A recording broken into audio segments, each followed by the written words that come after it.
ಬೆಳಗಾವಿ ಭವನ ಯಾರಪ್ಪ ಕಟ್ಟಿದ್ದು ಅನ್ನೋ ವಿಚಾರಕ್ಕೆ ಸಂಬಂಧಪಟ್ಟಂತೆ ನಾನು ಕಟ್ಟಿದೆ, ನಾನು ದುಡ್ಡು ಕೊಟ್ಟೆ, ಇವರೇನೂ ಮಾಡಿಲ್ಲ ಅನ್ನೋ ಒಂದು ವಿಚಾರ ಶುರುವಾಗ್ಬಿಟ್ಟಿದೆ. ಬೆಳಗಾವಿ ಭವನ ಕ್ರೆಡಿಟ್ಗೆ ಇದೀಗ ರಾಜಕೀಯ ಹೋರಾಟ ಮೇಲಾಟಗಳು ಜೋರಾಗ್ತಾ ಇದೆ. ನಾಯಕರ ಪ್ರತಿಷ್ಠೆಯ ಕಾರಣದಿಂದಾಗಿ ಬೆಳಗಾವಿಯಲ್ಲಿ ದಂಗಲ್ ಶುರುವಾಗಿದೆ. ಇಲ್ಲಿ ತಮ್ಮನ್ನು ಬೆನ್ನಿಗೆ ನಿಂತುಕೊಂಡು ಸಚಿವೆ ವಿರುದ್ಧವಾಗಿ ಸಾಹುಕಾರ್ ಗುಡುಗಿದ್ದಾರೆ. ತಮ್ಮ ಸತೀಶ್ ಜಾರಕಿಹೊಳಿಗೆ ಅಣ್ಣ ರಮೇಶ್ ಜಾರಕಿಹೊಳಿ ಸಾಥ್ ಕೊಟ್ಟಿದ್ದಾರೆ.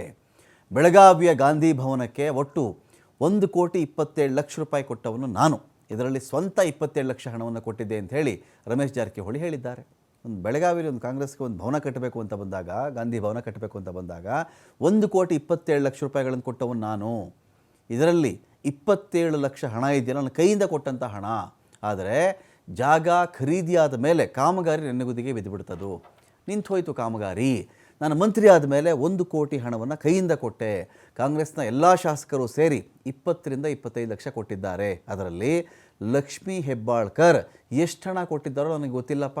ನಾನು ಮಾಡಿದ್ದೇನೆ ಅಂತ ಲಕ್ಷ್ಮೀ ಹೆಬ್ಬಾಳ್ಕರ್ ಹೇಳ್ತಾ ಇರೋದೇ ತಪ್ಪಾಗತ್ತವರು.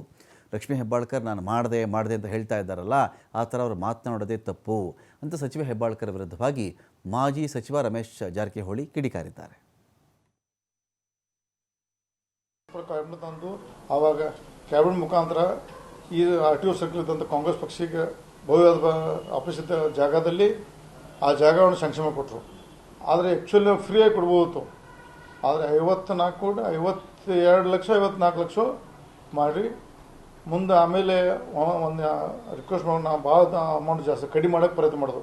ಆವಾಗ ಅಂದ್ರೆ ಈಗ ಆಗಿಬಿಟ್ಟದೆ ಮತ್ತು ಮಾಡಿ ಕಾಂಗ್ರೆಸ್ ಪಕ್ಷಕ್ಕೆ ಮತ್ತು ಸರಿ ಹೋಗೋದಿಲ್ಲ, ಹಾಗೆ ತುಂಬಿಡು ರಮೇಶ ಅಂತಂತ ಪರಮೇಶ್ವರರು ಮತ್ತು ನಾನು ಕನ್ವಿನ್ಸ್ ಮಾಡಿದಾಗ ನಾವು ಒಂದೇ ಹಂತಲ್ಲಿ 54 ಲಕ್ಷ ಭಾಳ ಆಕತಿ.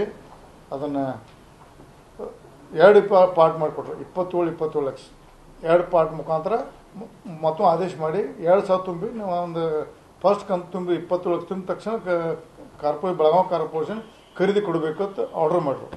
ನಾನೇ ಸ್ವತಃ ತಿರುಗಾಡಿ ಎಲ್ಲ ಆಫೀಸ್ ಮಾಡಿ ಮಾಡಿದೆ. 27 ಲಕ್ಷ ರೂಪಾಯಿ ನಾನು ತುಂಬಿದೆ.